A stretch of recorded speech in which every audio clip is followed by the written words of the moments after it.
Okay. Good morning, everybody. Nice to see everybody again. So a number of you have asked me very kindly about my father. My father is, Baruch Hashem, doing better, and my parents are meant to come back. I know. I constantly say they're on their way back. Next week, Be'ezrat Hashem, they'll be back. My father won't be able to come. I'll still be giving the class next week because they're only returning on Wednesday. But the hope is that Be'ezrat Hashem, 2 weeks after is Erev Shavuot, if I'm not mistaken. But then the week after Shavuot, he'll be back. I apologize that it's taken longer than expected, and he definitely sends his regards and wishes he could be here. But I appreciate the opportunity to be able to learn with you. I believe last week, unfortunately, I wasn't able to be here, but and I believe Rabbi SHIUR was able to find. I believe it was Rabbi Billet. So you can't get better than Rabbi Billet, so I don't have to feel so bad. Okay, so we're continuing. Those who are somewhat new. My father had been giving a class on Sefer Bereshit, but we've been doing whenever I take over for him. So I do Parshat HaShavua. So we're going to be doing something connected to this week's Parsha, to Parshat Bechukotai. Parshat Bechukotai is mostly associated with the TORAH, with the list of curses that HaKadosh Baruch Hu declares he will bring upon Amidst if they don't listen to him. There are famously two places where the TORAH is mentioned, two different versions of the TORAH. One is in this week's Parsha, Parshat Bechukotai, and the second one is in Parshat Kitavo. I couldn't help, as I was preparing for this class and went over the TORAH, this year, it's just some of the things that I would read, and the curses and the punishments definitely struck a chord more than in past years, as I noticed certain things that were mentioned in the Torah that's, I think, really did come, unfortunately, come true on October 7th and since. Not everything, thankfully, but it definitely, I think, takes on new meaning after experiencing some of what we've experienced as a community and as a state and as a nation. I do believe that the TORAH will take on more meaning, unfortunately, this year than in the past, which is why I also believe that the message that I hope we come out with today will also resonate maybe a little bit stronger than it normally would, given our current situation. So what I wanted to do is I wanted to discuss with you an interesting anomaly that I think that presents itself within the psukim of the TORAH. And we'll begin by starting with source number 1. We're going through. This is a later section in the TORAH. Does anyone have? Do we need sheets? Do people have sheets? So is anyone able to just volunteer maybe and just get? I think there are a few people who still don't have sheets. If anyone's able to just go outside briefly and get a few source sheets, that would be great. Thank you. I apologize. This is a good time to mention that this SHIUR, my father's SHIUR for the whole year, for the academic year, has been sponsored by Dr. and Mrs. Menachem Marcus in memory of their aunts Irma Haas and Hilda Meyer. Thank you for the sponsorship. Okay, so in source number 1, we have a list of. Thank you so much. These are the sheets. Just take 2 sheets.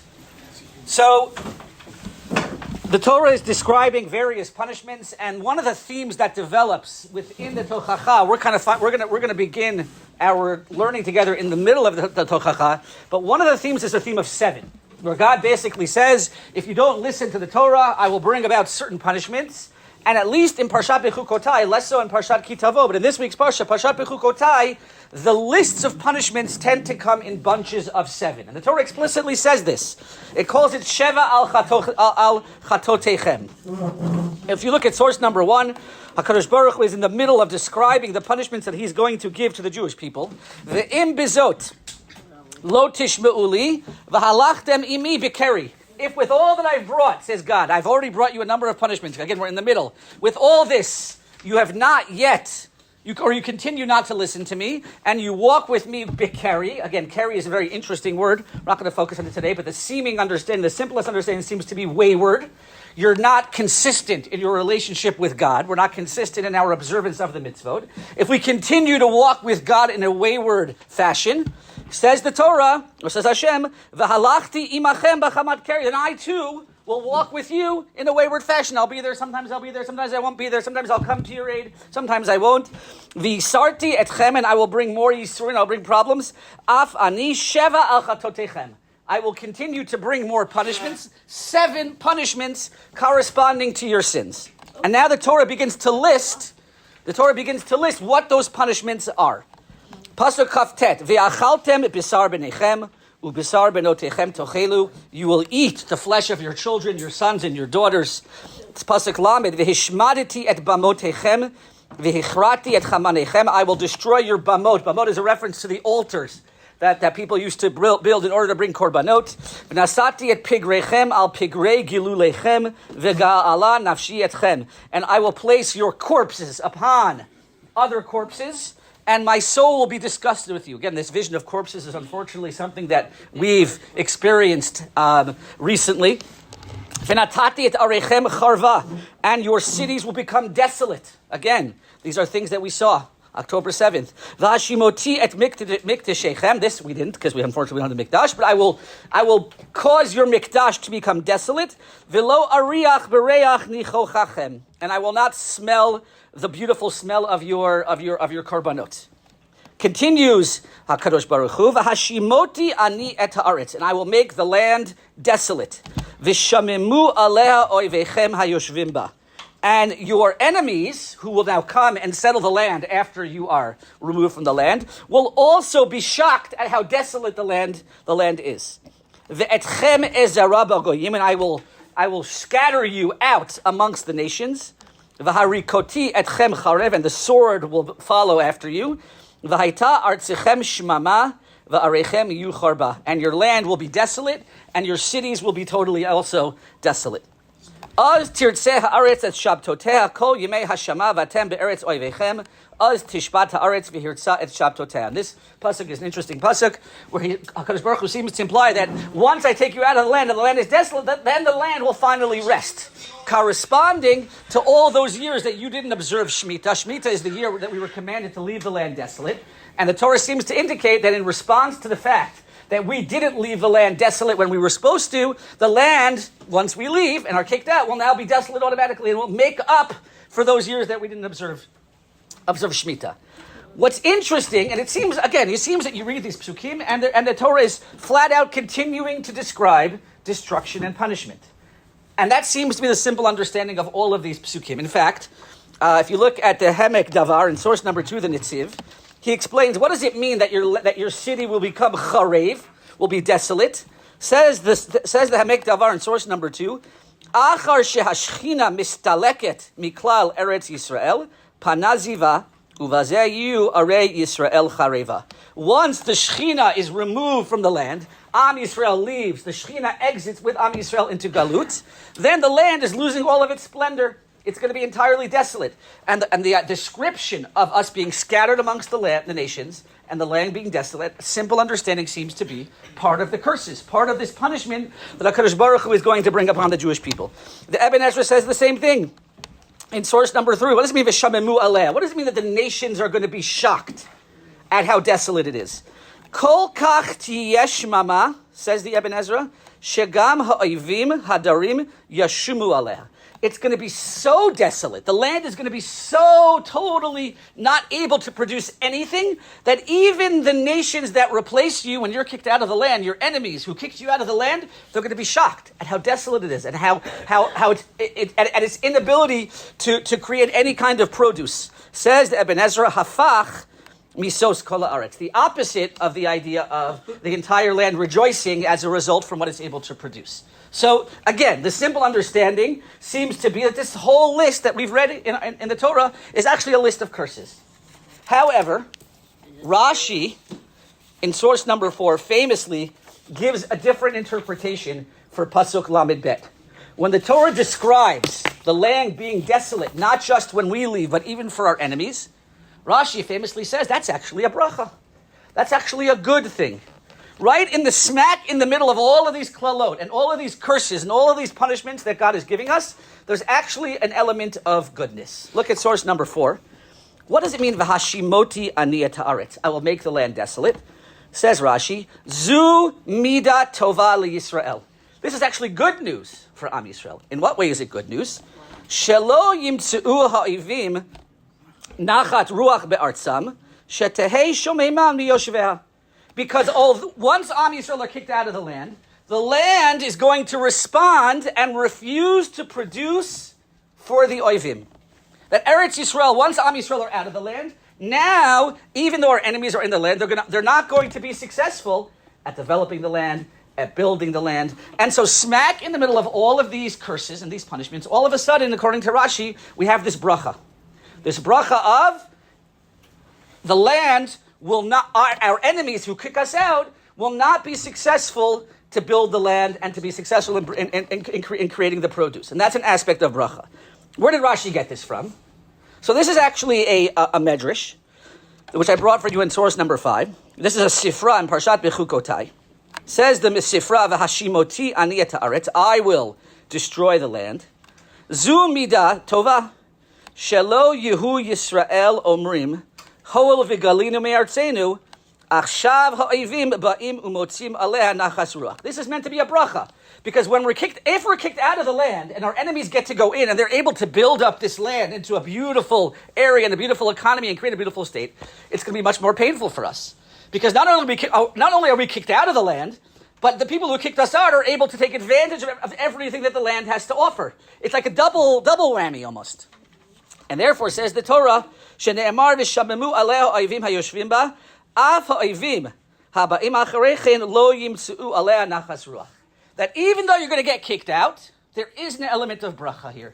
The element of bracha is that once you're kicked out, those who replace you won't be able to enjoy. You know, it's almost as if like when a person is kicked out of something or loses something to somebody else, the two parts that are the hardest are that you lost it and that he gets to benefit from it, right? There's like a double whammy there. It's not just that I lost out on it, but it's that somebody else gets to have it. And here too, what HaKadosh Baruch Hu is saying is you might not get to enjoy the land, but know that there's an element of bracha in that the people who kick you out will not be successful at settling the land. They won't enjoy it. The desolation is going to continue, not just from when you were there towards the end, but even after you leave, your enemies will continue to experience that desolation. The Ramban, in source number 6, expands upon this idea as well. The Ramban quotes Rashi, and he, again, says the same idea, but he expands and really develops this in a more beautiful way. Source number 6. When the Torah here says that your enemies will find this to be desolate, will be shocked at how desolate it is, Hi bisurat tova mivaseret bikol hagoluyot. Now the Ramban is making this much more nationalistic. This is good news amongst the entire exile. She'ein artzenu mikabelet et oivenu.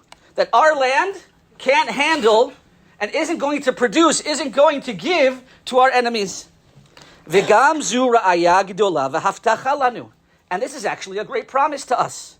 Ki lo timtza b'kol ha'yishuv eretz asher hi tova u'rechava v'asher hayta noshevet me'olam v'hi chareva kamoa. And he says, this is actually a great promise because you're not going to find any land like this, which is as fertile and as beautiful as it is, and yet was as desolate as it was during our years of Galut. Ki me'az yatzanu mimena, because from the time that we left, lo kibla uma v'lashon, the land refused to accept any other nation and any other language, any other group. V'kulam mishtadlim lahoshiva ve'ein la'el yadam.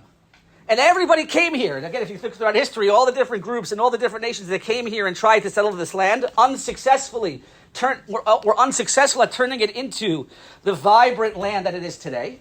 Says that, according to the Ramban, and this was highlighted by Rashi in the Torah, this was part of the promise that God gave to us, which was, even though I'm going to kick you out, you should know that there's something that's going to remain, which is the land will remain desolate as long as you're not here. Yes. Actually, the Ramban experienced this because he went. Excellent. Good. Excellent. Correct. He actually wrote letters to. Yes. Correct. I didn't. Spain, yes. how desolate the situation was. Correct. Mind, it was after the Mongolian. Correct. 100%. If you look at source number 9, I brought you here. This is an excerpt from Nechama Leibus. I didn't bring the quote specifically from the Ramban because I couldn't find the actual text itself. But she reflects exactly like you just said. Source number 9. Here as elsewhere, Ramban's comment reflects his own close familiarity with the Holy Land.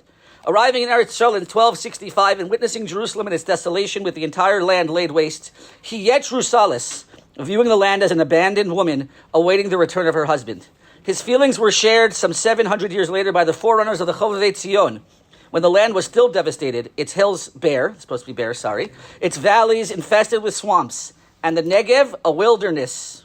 They saw that none of the Gentile would-be settlers had succeeded in extricating it from its barrenness, and they too saw in this a potent promise and proof that since we have left it, no nation nor tongue has been accepted by it, and that all have tried to settle it, but never have succeeded. Amazing. So we see from the Ramban, the Chaim is describing that this was the experience the Ramban had, and in fact, if we take a step back, if you look at source number 8, Rabbeinu Bechaya, another of the commentaries on the Torah, brings this idea in a different context. He actually mentioned this in Sefer Bereshis. Sefer Bereshis, when God says to Moshe, when God says to Avram Avinu, "V'natati lecha l'zaracha acharecha et eretz migurecha," we're in source number 8.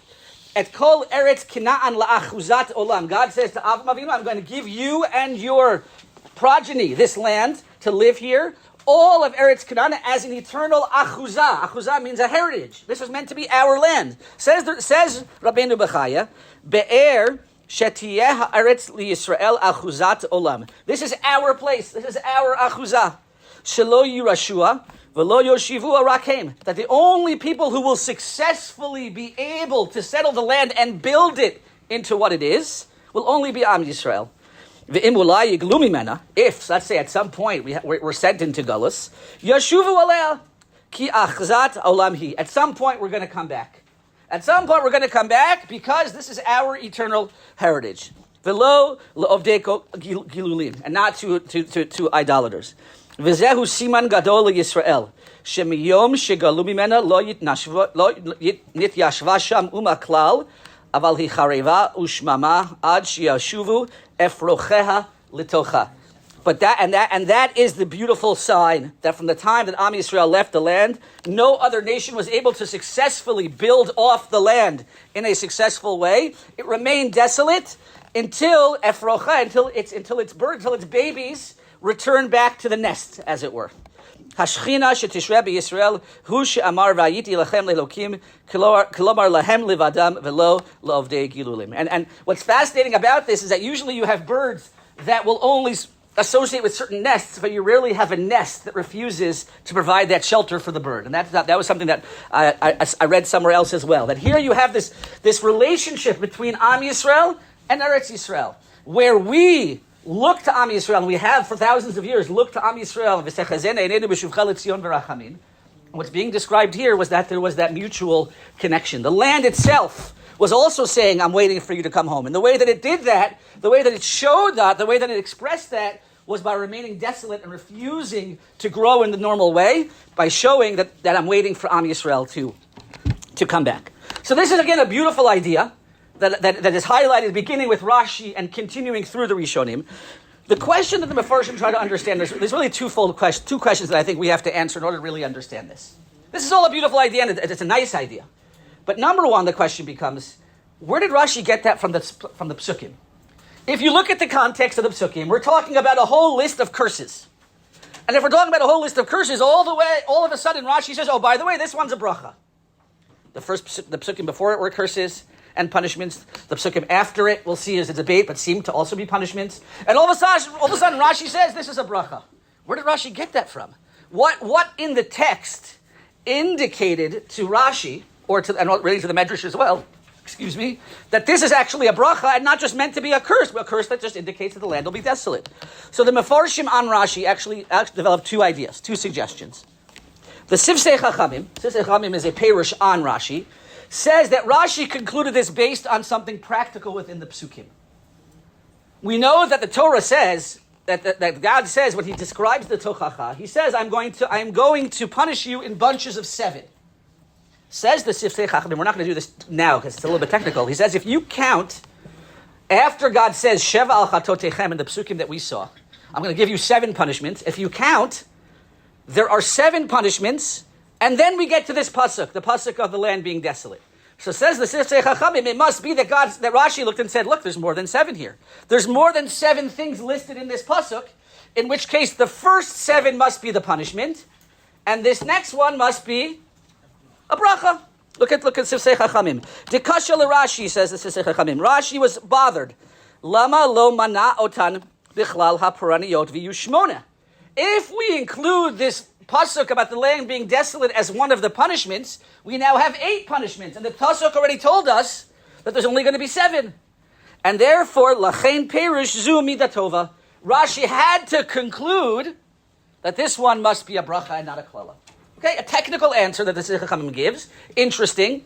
A lot of people don't love this answer because they point out that right after there's pasuk is another pasuk describing us being scattered amongst the nations, and there Rashi does call that a klala, and that would be number 8 as well. So Rashi's inconsistent. Okay, but that's just a interesting point. The Gur Aryeh, the Maharal on Rashi, gives a different suggestion. He says, where did Rashi know that this was referring to a bracha, not a klala? Source number 11. Forgive me. Source number 11. Ein lefarish sharashi piresh zu midatova she'im kein yuhamakot shmona. Says first he asked the question that we just asked. Don't say that it's a numbers thing like the Sifsei Chachamim, because right after this one we have another klala that Rashi counts as a klala. Ela al korchach hai dichtiv basrei hem achar shegalu min haaretz. Sorry, this is a as a Rebbe Goyim. So first, the Gur Aryeh says, whenever the Torah listed 7 things, it was referring to 7 things before they left the land, as opposed to once they left the land. And he's giving an answer as to why it only says 7, why it says it's going to be 7, and then it lists more than that.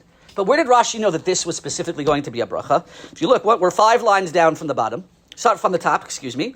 Ela akorchach midichsiv hashimoti ani et haaretz. It says the Gur Aryeh, if you look in the pasuk, when the Torah describes the desolation of the land, there's an extra word there that's not usually there in most of the punishments, which is hashimoti ani et haaretz. Hashimoti itself says, I am going to destroy. The word ani is extra. It's unnecessary. If the pasuk had just said, vahashimoti et haaretz, I will make the land desolate. Why does it say hashimoti ani et haaretz? So says the Gur Aryeh, diek ani be'atzmi. There's an indication that God, in this pasuk, is showing us that God is going to be extra involved in what's ever being described in this pasuk. Shehu Rav Chesed, and we know God is Rav Chesed. Dahave lemichtav hashimoti. It should have just said hashimoti. V'chen lekaman v'heviti otam ani ve'atzmi zu midatova. Mashma. Ka'asher HaKadosh Baruch Hu osed davar bi'atzmo hu midatova. So Rashi was convinced because of this extra word ani. The word ani was extra, was unnecessary, and by adding it in, Rashi said, well, whenever God is intimately involved, God is kel rachum v'chanun, this must be a bracha. This must be a davar bracha. So those are the 2 explanations that are given for where Rashi got this from. Where did Rashi understand that this pasuk specifically was talking about bracha? Either because of the numbers, because this was number 8 on a list of 7, and therefore it couldn't have been included as one of the punishments, or as the Maharal suggests, because the word ani in the pasuk seems to indicate God's actual interaction. Yes. Going under the premise that, it's a good point, and I have heard that theory. I have heard that theory. I don't want to get into that because it is one suggestion in terms of how the relationship between the 2 different tochachas. Why are certain things mentioned in one, not in the other? You are correct that there are some who suggest that. I don't want to get into that, but I think it's an interesting point. I just don't know what to make of that. Regarding this specific point. Yes. First of all, that is a very important point because the Ramban and other land is shmama. But it's shmama only for you. Nobody else will take it over. Good. Okay, so Rabbi Safford is making a great suggestion. I'm not going to repeat it because it's really highlighting what I think we're going to see and develop a little bit more. But you're making a very good point, which is, I think, a very important point, which is that I've been making things about, in extreme ways. Either it's all good or it's all bad. And as we're going to see, that's not necessarily true. 100% correct. But I want to develop a little bit more. Because there is another punishment besides the one that we just mentioned. Besides the one that we just mentioned, there's another pasuk right after that, which Rashi himself says is a punishment, but yet there are indications that it might not be a punishment. And that is, if we go back to source number 1, if you go back to the Psukim, the other pasuk that I underlined for you in source number 1, pasuk Lamed Gimel. The pasuk says, right after it says that the land is going to be desolate, the Torah says, "Ve'etchem ezareh bagoyim," and I will scatter you amongst the nations. "V'harikoti etchem charev," and the sword will chase after you. If you look at now, go to source number 4 to Rashi. Rashi's second explanation. The first explanation was explaining the land being desolate. What does Rashi say about ve'etchem ezereh bagoyim, and you I will scatter amongst the nations? Says Rashi, Zu midah kasha. This is a curse. What's the curse? Shebisha'a shebnei medina golim limakom echad ro'im ze et ze umitnachamim. Because when people go into galut, but they go together, there's a certain comfort in that togetherness. There's a certain comfort in that connection. When we're sent as a group somewhere, so we can be mitnachem one another. We can comfort each other. It's going to be okay. We see each other. We're in this together. Ki Adam hazores, the Yisrael nazru kiva mizra. And yet Yisrael are going to be scattered. We're not going to be, it's like from the word zoreh. Zoreh is one of the malachot on Shabbat, which basically means to scatter objects in the wind. You throw it up and the wind carries it everywhere. The same idea is here. We're not going to have that everyone going together. Everyone's going to be scattered, and we're not. When a person uses a sieve to scatter barley, and no one part of the barley stays connected to the other. We're going to go all over. And that, says Rashi, is a klala. That's part of the klala, and therefore it belongs within the klalot. However, there are sources that indicate that while obviously there is an aspect of klala here, there is also an aspect of bracha in the fact that we're going to be scattered. Let's return now. Yes, please. You go, even though your desire at the time will not be. I think the simple understanding is we're talking about the latter. The simple understanding is we're referring to a galut that is forced. A galut that is personal is a different issue. Because there's Correct. So many Again, whether God plans certain things in our minds to do certain things, it's a very good question. But the simple understanding, we're talking about a situation where we want to be here and we're pushed out by our enemies. Now, if you look at source number 12, the Gemara in Masechet Avodah Zarah seems to indicate that there might actually be something good about being scattered. Dahu Kisra Dahavesani liyehudai. There was a Kesar who hated the Jews. We're on source number 12. Amar lehu lechashive de malchuta. He said to his advisors, Mi she'ala lo nima biraglo. If somebody has a wart on their leg, Yikte'ena v'yichyeh, should I cut it off and then still be alive? Or yanichena v'yitzta'er, or should I leave it and just be in pain? Again, he's asking, what should I do with this, with the Jews, with the Jewish problem almost? Amar lo yikte'ena v'yichyeh, you should cut it off and then you'll stay alive. Amar lehu Ketia bar Shalom. But then Ketia bar Shalom, one of the advisors, actually responds and says, wait a second, this isn't going to be so simple. Chada de lo yachalt lehu lekulu. You'll never get to all of them. Even if you try to destroy them, you're not going to get to all of them. Why? Shtichtiv dechi arba ruchot hashamayim parasti etchem. I have scattered you amongst all the four corners of the earth. Look at the Marsha on this commentary. Nir elefi pshuto nami shapir ka'amar. Says the Marsha, what he said makes a lot of sense. De lo yachot likulam. Why can't you attack everybody and get everybody? Kevan de kol kach mefuzarim bedalid ruchot olam misof olam viad sofo. Because we're going to be scattered, it's going to be that much harder to destroy us. If you attack one part of us, the rest of us are going to be able to stay alive. So on the one hand, as Rashi pointed out, there is a curse in being scattered that we can't support each other, but there's also a bracha. There's also a bracha in being scattered that if one area gets persecuted and for whatever reason gets attacked, the rest of us are going to be saved. What does that remind us of? What famous story? Europe and Hitler. Europe and Hitler, correct. But what story in Torah does it remind us of if one side gets attacked, the other one will? Yaakov Avinu. If you look at the Ramban, in source number 14, the Ramban references the story of Yaakov Avinu and says this is a message lidorot. Says the Ramban, this is exactly the story where Yaakov is preparing for his meeting with Esav, and one of the things he does is he divides the camp into two. V'haya hamachane hanishar lifleita. Al derech hapshat, says the Ramban, the simple understanding, amar zeh be'ulai, it was just a maybe, that if one group gets hurt, the other group will be able to run away.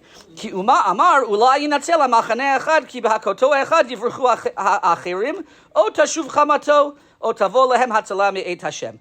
Yaakov's attitude was, if one side gets attacked, the other one will have time to escape, or maybe in the meantime, Esav will calm down, something will happen. At least if I divide them into two, it's harder to be able to destroy the entire family.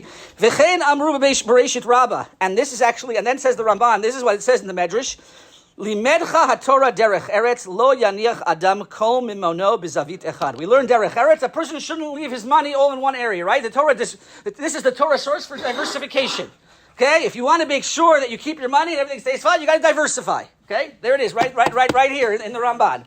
Okay, continues the Ramban. V'gam ze yirmoz. This is also a hint. Shelo yigzeru aleinu b'nei Etav limchot et shmeinu. That b'nei Etav, the children of Etav, the generations of Esav, Sarna Etav, Esav, will not be successful in wiping us out. Completely, correct. Aval yasu ra'ot im ktsatenu, b'ktsat ha'artzot shelahem. But what they're going to do is, they're going to po v'sham, here and there. They're going to try to hurt us. They're going to try to attack us. They're going to try to, in one area, to hurt us. Melech echad mehem gozer bi'artzo al mamonu al gufenu, mamonenu al gufenu, umelech acher merachem bimkomo umatzil ha'pleitim. One king is going to declare war on the Jews, and another king is going to take us in and save us and be able to and take in the refugees. V'kach amru b'Bereshit Rabbah, im yavo Esav al ha'machaneh ha'echat v'yiko, elu achinu shebidarom, v'aya machaneh ha'nishar lifleita, elu achinu shebigola, re'u ki gam lidorot tirmoz zot ha'parasha. So this is what the Torah was referencing. If one area gets attacked, the other area will be able to stay alive. And so what we see with these psukim once again is that these psukim, this idea of being spread out amongst the nations, being spread out all over the world, as much as it also is a klala, it also very clearly is a bracha. So we have two different descriptions here of two different examples of things that on the one hand seem to be klalot, and yet according to the Mefarshim there is an aspect of bracha. One being the desolation of the land being desolate, and the other one being that we're spread out amongst the nations, we're sent into galut, spread out across the world. Now, there's a continuation to these ideas, because if we understand these ideas to be signs of galut, that desolation of the land, being scattered amongst the world are all signs of galut, then what are the signs of geula? What are the signs of redemption? The opposite. If we come back, that's a sign of redemption. If the land, and if as we come back, the land begins to what? Flourish. What is that a sign of?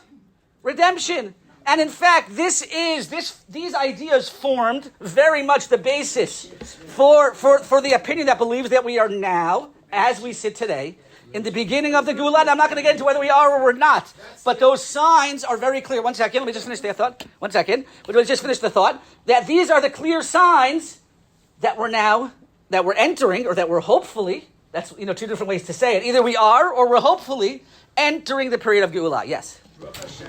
We're here now in Jerusalem, but why so you're asking a very good question, and the only response that I could give you to that is, after the Holocaust? Again, all those questions you're asking, lots of these questions you're asking are excellent questions.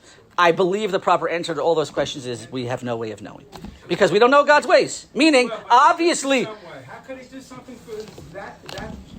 Again, we understand. Again, we believe. No.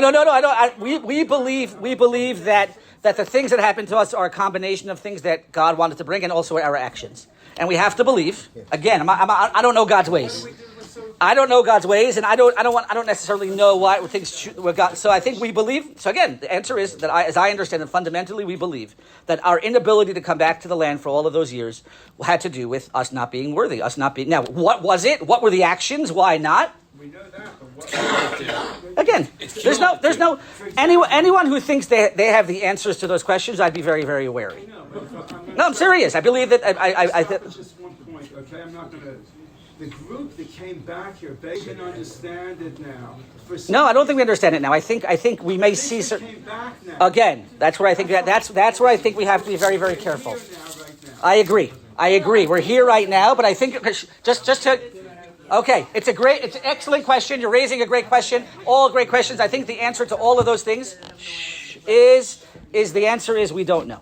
Now, can we see glimmers of hope following the Holocaust? Yes, there's no question that certain things have happened. Does that mean that explains the Holocaust? No way, shape, or form. Chas v'shalom. We will never know and I don't believe that is our place to try to understand it. They're all great questions, and the answer is these are things that are berumo shel olam. We'll never know why God decided that we should stay in exile. We believe that it's definitely very much connected to our own actions and whether we're deserving or not. More than that, I can't really answer you because, like I said, these are things that are b'rumo shel olam and not really in our purview. We can only see things backwards. Yes, one more comment and then we'll move on. The onesh that happened, for instance, this year is the onesh of that it even says specifically is happening in Eretz Yisrael while we're in Eretz Yisrael. That sometimes these punishments will happen as well. Agreed. There's no indication. Again, Galus is something that's mentioned as an aspect of the punishments, but sometimes the punishments are also going to happen in Eretz Yisrael. You're going to be chased around. The armies are going to attack you. There's no indication that everything that we're talking about here is happening in Galus. It's a combination, and as we know, things are complicated. It's not either extreme. But what is fascinating to note is, just getting back to what we were saying, was that if these are the signs of galut, desolation, and being scattered, then of course some of the greatest signs of geula, as we know, are the opposite. And that's what we see here. If you look at source number 15, in Yeshayahu, these are famous psukim from our Navi'im that talk about what are going to be the signs of geula, what are going to be the signs of redemption. Look at source number 15, pasuk hey, al tira, don't worry, ki itcha ani, mimizrach avizarecha, umimarav akabetzcha. I will gather you, I will bring you from the east, and I will gather you from the west. Amar letzafon teini uleteiman al tichlai. Again, heviu banai merachok uvnotai miksei haaret. These are clear, meant to be signs of geula. These are the opposite of being scattered amongst the nations, and we see them happening today in our days. In source number 16 in Yirmiyahu as well. Hineni mikapsam mikol ha'aratzot asher hidachtim sham be'api uvechamati uveketzev gadol. I will gather them from all the lands that I had angrily thrown them out to. And I will bring them back, and they will live securely. Again, are we in that time right now, or are we not? It's a debate. On the one hand, we're here. On the other one, are we living securely? Sometimes yes, sometimes no. Sometimes we feel we are, and then we realize we're not. But the fact that we're coming back is itself a sign of that. And then, of course, in Yecheskel, the other side of the coin, not just returning to Eretz Yisrael, but the land beginning to bear fruits. Look at source number 17 from Yecheskel. Lachein ko amar Adonai Elohim ani nasati et yadi im lo hagayim asher lachem misaviv hema kilimatam yisau. They will suffer disgrace. All the nations will suffer. Ve'atem harei Yisrael an pechem titenu. The mountains of Israel will yield your produce and bear your fruit for my people, for their return is near. Okay, the indications, the fact that we are now, and that since we took over the land, we've turned it into this thriving country, says that Navi, that itself is a sign of Geula. It's not just a Navi that says this. Look in source number 18. The Gemara in Sanhedrin quotes this pasuk as a sign of Geula. Amar Rabbi Abba, ein lecha ketz migule mizeh. There is no greater revelation that the end is near than shene'emar vatem harei Yisrael an pechem titnu ufrechem tis'u lami Yisrael. They quote this pasuk, that the pasuk that the land is starting to give the fruit. Says Rashi, what does it mean? Rashi says it means that once the land kishetitein Eretz Yisrael pirya ba'ayin yafeh, az yikrav haketz. Once the land starts to once again thrive and be beautiful and giving the fruit, that itself is a sign that the end is near. Says the Marsha, where did Rabbi Abba get this from? He got it from what we've been discussing, this entire theme we've been discussing in source number 19. Lefisha kol zman she'ein Yisrael al admatam ein haaretz notenet peroteha kidarka. Because when Am Yisrael are not in the land, what does the land do? It shuts down. It's desolate. It won't give its fruits. Aval kishetachzor litain peroteha, when the land does start to give its fruits, zehu kates miguleh shekarov lavo zman hagiula. That is an indication that hopefully, we hope that the zman hagiula sheyachzeru Yisrael admatan, that Yisrael are returning to their land. Now, as we know, there's a big debate about this. There is a school of thought, and most typically associated with Rav Kook, that we are now in the times of the Geulah. I'm not going to debate that question with you now or not. But in fact, one of the most famous times where Rav Kook mentions this idea of being in what we call the Itchalta de Geulah, the beginning of the redemption. He actually uses the specific example of the fruits beginning to bear. If you look at source number 20, this is a famous line from Rav Kook. I'll read it and then I'll translate it. Kain, itchalta di geula, vadai holechet umofia lefanenu. The beginning of the redemption is certainly opening and occurring in front of our eyes. Amnam lo mehayom hitchila hofa'azu. It didn't just happen from today. And by the way, Rav Kook was writing, and he passed away in the 1930s, so he's writing this much, much earlier than we're talking about now. He's saying it didn't just happen now. Me'az hitchil haketz hamigulel higalot. When did this begin? Asher harei Yisrael hechelu la'asot anafim v'laseit pri la'am Yisrael asher kavu lavo hitchila itchaltazu. This beginning came when the moment that Am Yisrael returned to the land and the land began to produce the fruits. Once those fruits began to grow, that itself, says Rav Kook, that itself was to him the sign that the Geula is beginning. Now, whether you believe that we're in the Geula or you follow the approach that is usually associated with Rosh Hashanah, which is we don't know if it's the Geula, but we hope it's the Geula, and we hope that through our actions it will become. These are two different approaches, and I'm not going to get into which is correct and which is not. But what's clear is that the curse that was described, which Rashi says is a bracha, the continuation of it are these signs of Geula that are clearly happening, or at least they are the signs that are happening, and we hope that this is the Geula. But this gets us back to our original question that I mentioned, which I wanted to just end with, which is, this is all great, very inspiring, very nice, the idea of the signs of Geula and the signs of Galut. But again, why does this belong in the middle of the Tochacha? Especially according to Rashi, where you have curse, curse, curse, curse, curse, then bracha, and then curse again. Why is this here? Why does this belong smack in the middle of all of the klalot? It would seemingly be more powerful if we had the list of klalot, and then at the end, there were a list of brachot. And I think the answer that I would suggest is similar to what Rabbi Safran was suggesting before, which is very important to recognize, is that very few things are one or the other. Whenever you have klalot, very often, many of those klalot have within them certain silver linings, that if you pay attention to them, they can become the light from which to emerge from this darkness. Okay? The land being desolate, is that a bracha or a klala? It's a klala. It's a klala because anyone who comes in, the land it's a disgrace to the land, as the Meforshim suggest. As the Ibn Ezra said, the fact that the land won't give fruit to anybody, it's not just a disgrace for Am Yisrael, it's a disgrace for the land. Yet, says Rashi, it's also a glimmer of hope. Within that klala has some bracha. The same thing with getting scattered. Is it a bracha or a klala to get scattered amongst the nations? Of course it's a klala to get scattered amongst the nations. But if you have the right perspective, you can also see that within that klala, there are elements of a bracha. The Jewish approach to tragedy, one second, let me just finish and then I'm happy to take questions. The Jewish approach to tragedy and punishment and dealing with things that happen to us is, of course, we wish they didn't happen. But at the same time, we are instructed to try to find those glimmers of hope, that silver lining that might emerge from within those moments of destruction. The most classic example of this I brought for you is in the Medrash, a well-known Medrash that talks about the greatest calamity that happened to the Jewish people. And that is the destruction of the Beit HaMikdash. Look at source number 21, a relatively well-known Midrash, you may have heard it before, highlights this exact point.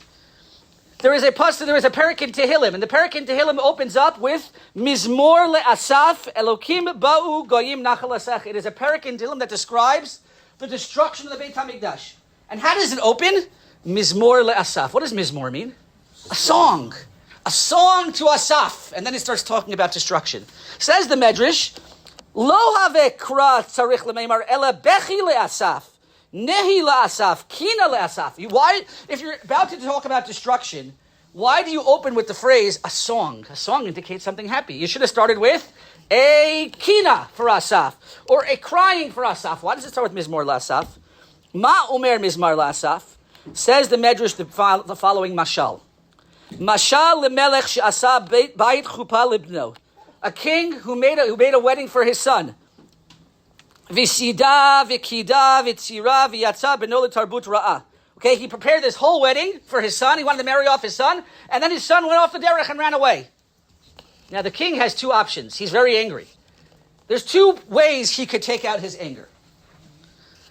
Miyad Allah hamelech. What does the melech do to take out his anger? Takes the chuppah, v'kara et havilaot, v'shiber et hakanim, v'natal pedagog shelo ibuv shel kanim, v'aya mizamer. Okay, he takes everything that he had built, all the things he had built for this wedding, he takes his anger on all of it, and he's singing as he's doing it. Amrulo hamelech hafach chupato shebeno ve'ata yoshev mizamar. Sorry, there was someone who was sitting there singing.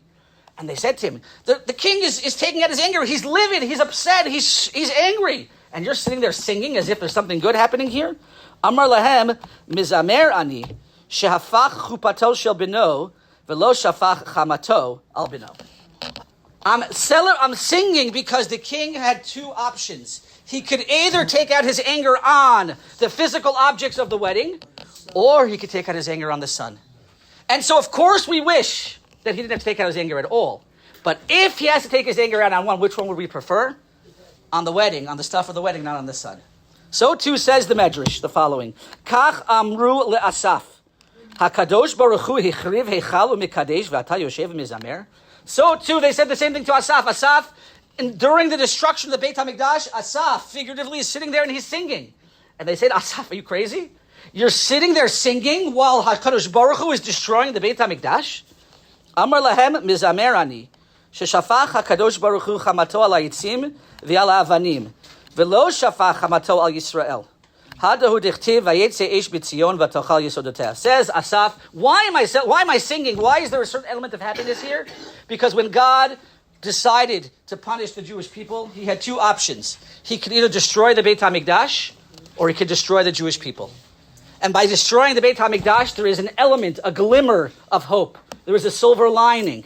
And so Asaf was saying that even amongst the greatest destruction that our nation has ever experienced, there's a silver lining, there's a glimmer of hope. The same thing as I would suggest here. Are these things good or are they bad? Very often, many klalot, as bad as they are, if you have the right perspective, you can find the glimmers of hope. And so Rashi, perhaps he was saying, it wasn't that he was saying this was only, perhaps he was saying this was, perhaps he wasn't only saying that the desolation is only good. He was saying, of course it could be bad, but there's an element of good as well. And I just want to end by connecting it to what we're experiencing today. There's no question that we in the Jewish people are experiencing, we're in pain. We're a nation in pain. We're a nation that's going through a tremendous amount of sadness and a tremendous amount of pain, tremendous amount of hurt. We're a nation that's hurting. There's no question. And as with all of these things, we wish that this war wasn't upon us and everything that's happened didn't happen to us. But yet, hopefully, what we're able to do as well is as we process that pain, understandably, we're also instructed to try to find those glimmers of hope. To look around and whether it's appreciating and learning from the gvura, the tremendous gvura of those who have protected us and those who have given their lives, whether it's taking a look at all the chesed that OUisrael has been doing, whatever it's going to be, of course, we wish we didn't have it. Any kind of klala you wish you didn't have. But the lesson that emerges from this week's Parsha is the idea of trying to find hope among the darkness. Is trying to find that glimmer of hope, that silver lining from which the light can emerge, even while we're still in that darkness, so that we can hopefully find that light to bring it out. Thank you all. Wishing you a wonderful week.